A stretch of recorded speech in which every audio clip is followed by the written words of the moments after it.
Y es que a partir de 1900 parece que dieron sus frutos las semillas liberales plantadas en el sexenio democrático. Comienza la edad dorada de la ciencia española, época que alcanza su vértice en 1906, año en el que se le otorga el Nobel de Medicina a Santiago Ramón y Cajal. Una época de renacimiento cultural que coincide y se ve influida con lo que se ha llamado Edad de Plata de las Letras, que abarca las generaciones del 98 y del 27.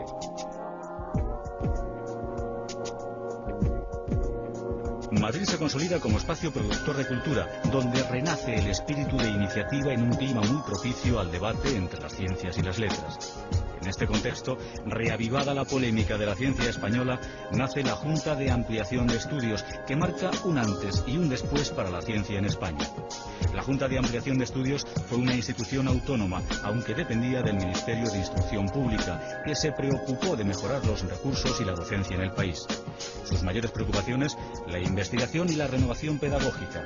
Había que formar al personal docente y acercarlo al nivel de Europa.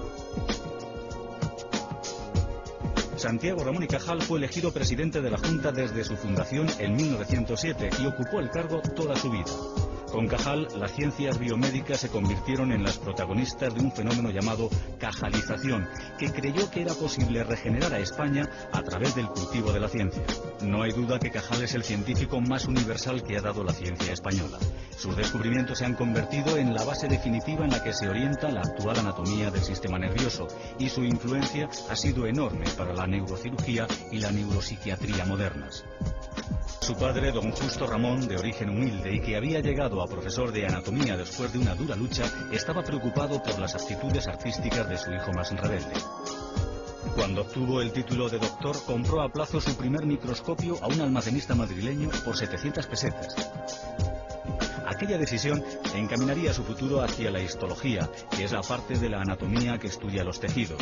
En aquel momento los microscopios eran aparatos difíciles de conseguir y que en España todavía se miraban con cierta desconfianza.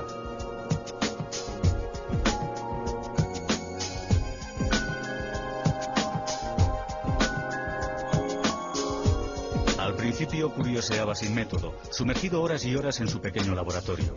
Por las noches la excitación lo mantenía despierto. Observando las retinas, sintió lo que describió como la estremecedora sensación del insondable misterio de la vida.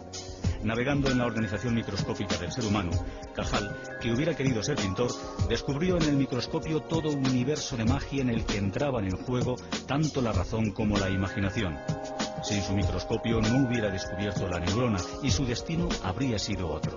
Cada aspecto de la personalidad de Cajal resulta interesante. En 1898 se publicó su discurso de ingreso en la Academia de las Ciencias titulado Reglas y consejos para la investigación biológica, los tónicos de la voluntad, donde animaba a los jóvenes investigadores a que regeneraran al país tras el desastre del 98.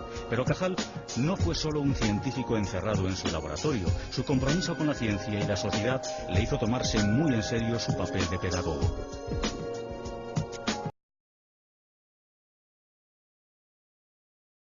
Santiago Ramón y Cajal demostró en su teoría neuronal que el sistema nervioso está formado por células independientes en cuanto a función, origen y estructura.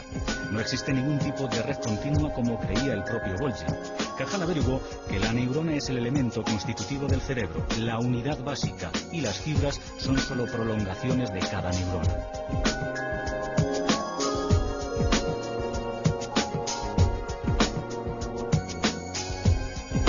Dedicó toda su vida a estudiar estas estructuras y dedujo implicaciones funcionales para todas y cada una de las partes del sistema nervioso, como la corteza cerebral, el cerebelo, la retina, el bulbo olfativo.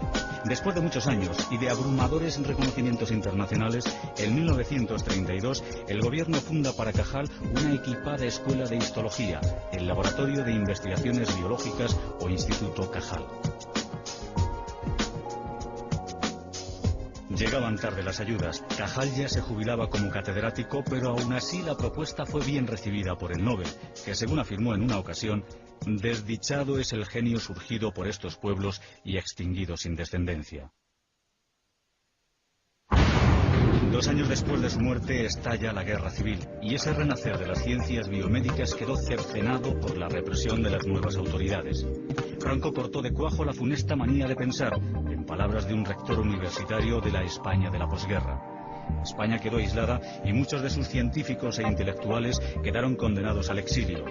Francia, Estados Unidos, México o Argentina abrieron sus puertas acogiendo a muchos investigadores españoles que, pese a las dificultades, prosiguieron su labor.